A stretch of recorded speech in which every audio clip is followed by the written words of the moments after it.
what is multiplexing? Multiplexing is the process of An analog technique that can be applied when the bandwidth of the link is greater than the combined bandwidth of the signal signal system.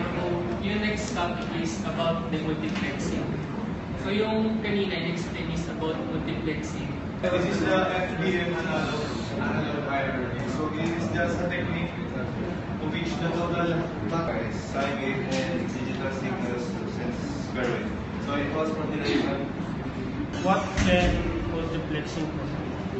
multiplexing can provide first efficiency, which is, sabi nga po sa meaning is, nag-combine siya ng mga signals in one. Then second is What's the message channel? Message channel is the basic block of the FDM. Can you give examples of FDM applications? Examples of FDM applications are telemetry, stereo broadcasting, and telephone.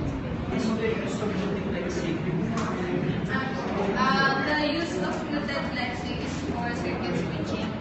Yung pinaka-main example dito is yung telephone network system.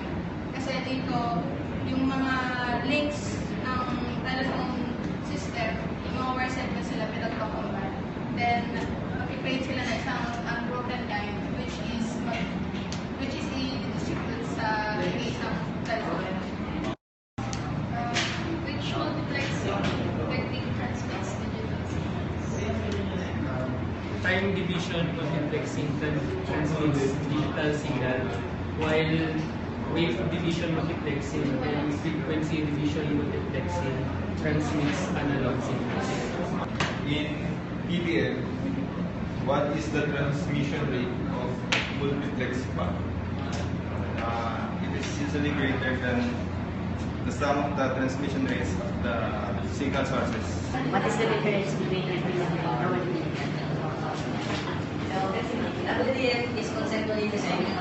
However, multiplexing and multiplexing involves cycling fiber optic signals.